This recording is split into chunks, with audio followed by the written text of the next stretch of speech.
नमस्कार सबै विद्यार्थी भाइ बहिनीहरूलाई नेतन एजुकेसनल इन्स्टिट्युट युट्युब च्यानलमा हार्दिक स्वागत रहेको छ। तपाईँको तह 4 सेवा प्रशासन, तपाईँको हामीहरूको समूह पनि प्रशासन रहेको छ, उपसमूह पनि तपाईँको प्रशासन रहेको छ र तपाईँको नेपाल दूरसञ्चार कम्पनी लिमिटेडको सहायक पदको लागि भेकेन्सी भर्नुभएको थियो भने त्यसको म पाठ्यक्रम हजुरहरूको माझमा लिएर उपस्थित भइसकेको रहेको छु।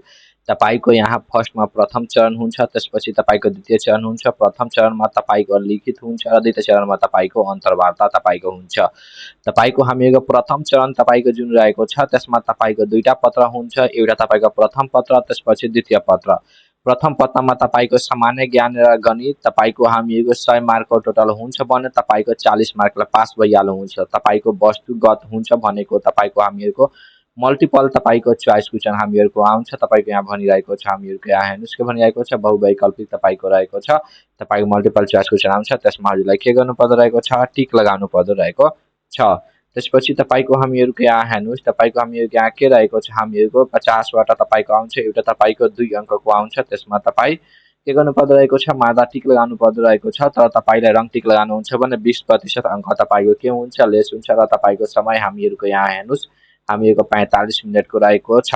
त्यसपछि तपाईँको द्वितीय पत्र तपाईँको जुन रहेको छ, हामीहरूको जुन रहेको छ, तपाईँको हामीहरूको द्वितीय पत्र हामीहरूको जुन रहेको छ त्यसमा हामीहरूको यहाँ हेर्नुहोस्, तपाईँको के रहेको छ, संस्थागत ज्ञान तथा तपाईँको हामीहरूको सेवा सम्बन्धी तपाईँको हामीहरूको यहाँ द्वितीय पत्रमा तपाईँको 100 मार्क हुन्छ। यसमा पनि 40 मार्कलाई तपाईँ के भइहाल्नुहुन्छ, पास भइहाल्नुहुन्छ। तपाईँको विषयगत भनेको तपाईँको लिखित तपाईँको हुन्छ, छोटो उत्तर आउने छ, तपाईँको लामो उत्तर पनि आउँछ। छोटो उत्तर तपाईँको 12 वटा आउँछ, 12 पछि तपाईँको 60 मार्क भयो, 4 वटा तपाईँको 10 मा तपाईँको 40 मार्क भयो। तपाईँको 2 घन्टा 30 मिनटको तपाईँको एक्जामिनेसन तपाईँको हुन्छ।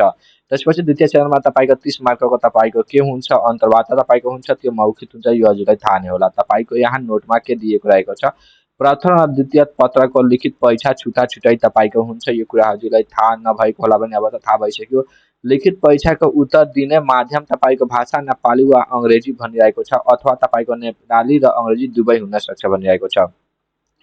वस्तुगत तपाईँको यहाँ भनिरहेको छ, बहुकल्पिक मल्टिपल चोइस क्वेसन प्रश्नको तपाईँको गत उत्तर दिए प्रत्येक गलत उत्तरबाट तपाईँको 20% अङ्क काट्नेछ। म पहिला नै भनिसकेको छु।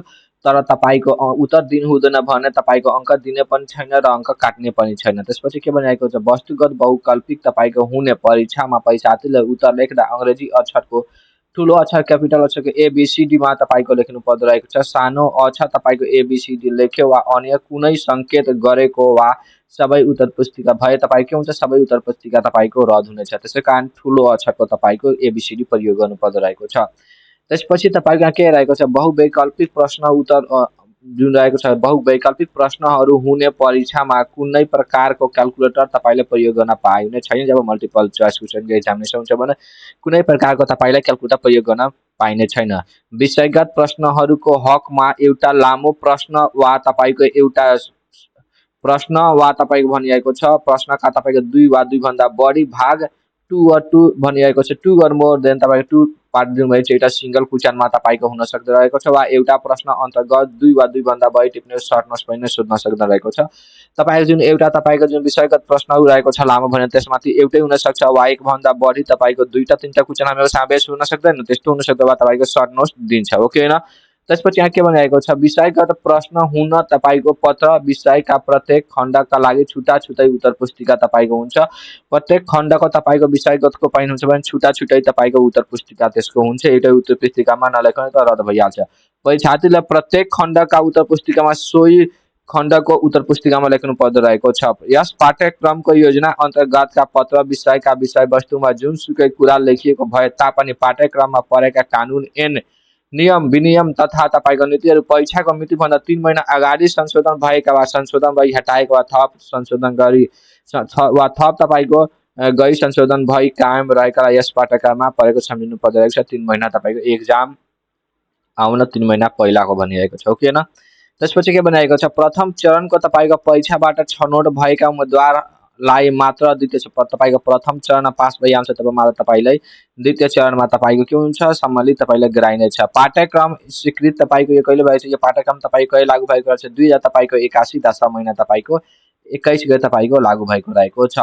त्यसपछि तपाईँको हामीहरूको यहाँ प्रथम पत्रमा तपाईँको के सोध छ हामीहरूको यहाँ हेर्नुहोस्। तपाईँको यहाँ तपाईँको बहुवर्गको तपाईँको 50 वटा आउँछ। एउटा तपाईँको 2 अङ्कको टोटल 100 मार्कको तपाईँको आउँदो रहेको छ।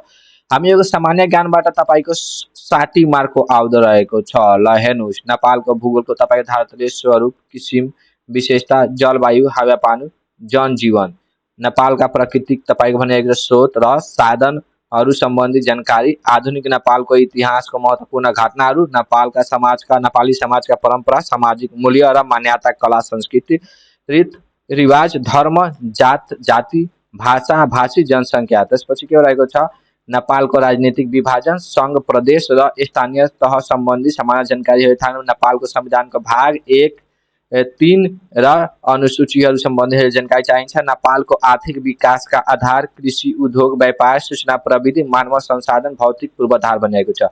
दिगो विकास, वातावरण, जैविक विविधि, जलवायु परिवर्तन, प्रदूषण, जनसङ्ख्या, शहरीकरण, बसोबास, स्वास्थ्य, रोग, खाद्य र पोषण सम्बन्धी जानकारी हुनुपर्ने रहेको छ।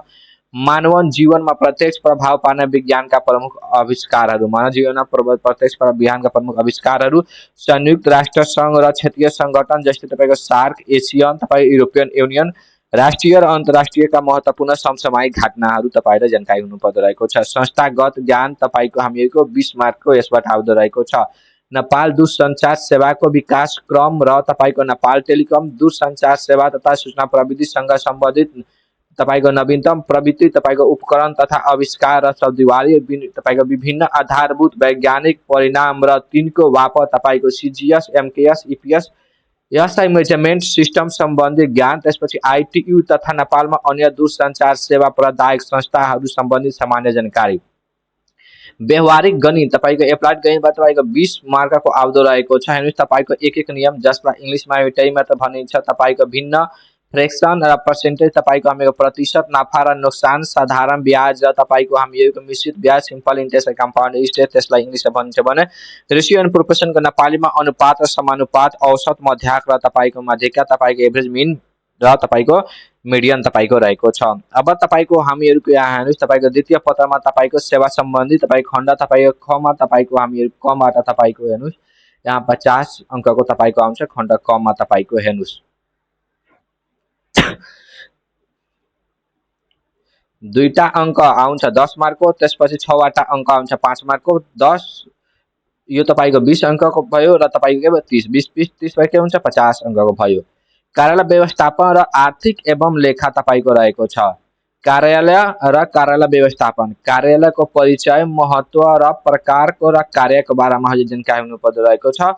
कार्यालय सहायकका कार्य र गुणहरू, कार्यालय व्यवस्थापनको भनिरहेको छ अवधारणा र महत्त्व, कार्यालय स्रोत साधनको परिचय, प्रकार, उद्योग, कार्यालय कार्यविधि तपाईँको दर्ता, चलानी र तपाईँको पत्र व्यवहार, टिप्पणी लेखन, प्रतिवेदन लेखन, परिचय र प्रकार, अभिलेखनको व्यवस्थापन, अभिलेखन व्यवस्थापनको तपाईँको परिचय, अभिलेख चक्र, उद्देश्य र आवश्यकता, फाइलिङको तपाईँले परिचय, आवश्यकता, विविध एवं तरिकाहरू, पुँजीगत अनुक्रमण जसलाई इङ्ग्लिसमा परिचय, महत्त्व र प्रकार, कार्यालय व्यवस्थापनमा कम्प्युटर प्रणालीको आवश्यकता र महत्त्व, कार्यालय सञ्चारको महत्त्व, प्रकार र माध्यम, कार्यालयमा जनसम्पर्क व्यवस्थापन, बैठक व्यवस्थापन र निर्णय तपाईँको भनिरहेको छ, माइन्युट लेखन। त्यसपछि सेवाग्राही गुनासो व्यवस्थापनका विधिहरू, जिन्सी श्रेष्ठता, परिचय र महत्त्व तथा जिन्सी व्यवस्थापन, आर्थिक कार्यप्रणाली र बजेट सम्बन्धी सामान्य जानकारी, लेखा प्रणाली, लेखा परीक्षणको परिचय,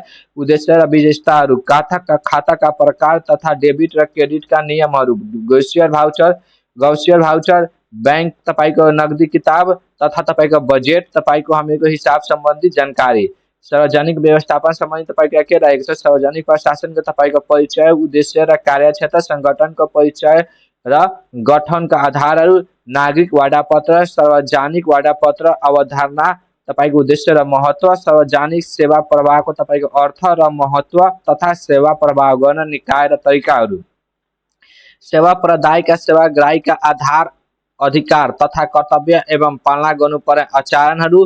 त्यसपछि सुशासन, कार्य व्यवस्थापन तथा सञ्चालन ऐन 2064 को परिच्छेदको तपाईँको 2, 4 र 5 तपाईँको रहेको छ। सूचना हक सम्बन्धी ऐन तपाईँको 2064 परिच्छेद तपाईँको 2, 4 र तपाईँको 5 रहेको छ। त्यसपछि तपाईको हामीहरूको अब खण्ड तपाईको हामीहरू के आयो खण्ड ख मा तपाईको हामीहरूको 50 अङ्कको रहेको छ। यसमा पनि दुईटा 10 अङ्कको भनेको 20 मार्कको भयो, 6 वटा 5 मा 30 20 30 तपाईको 50 भइसकेको छ। संस्थागतमा तपाईको के रहेको छ नेपाल दूरसञ्चार सेवाको विकास क्रम र नेपाल टेलिकम, नेपाल दूरसञ्चार कम्पनी लिमिटेडको प्रबन्ध पत्र तथा तपाईको नियमावली। त्यसपछि नेपाल दूरसञ्चार कम्पनी लिमिटेडको कर्मचारी नियमावली 2078 को परिच्छेद 7 विधा परिच्छेद तपाईको 9 आचरण तथा अनुसंधान तपाईको विभागीय कारबाही संबंधी जानकारी कंपनी एन 2063 को परिच्छेद 2 कंपनी स्थापना परिच्छेद 3 प्रबंध पत्र निम्नवाई तथा विवरण पत्र परिच्छेद 5 कंपनी को तपाईको सभा दूरसञ्चार एन 2053 को परिच्छेद तपाईको 7 र 8 नेपालमा अन्य दूरसञ्चार सेवा प्रदायक संस्थाहरू सम्बन्धित सामान्य जानकारी दूरसञ्चार नीति 2000 तपाईको 60 डिजिटल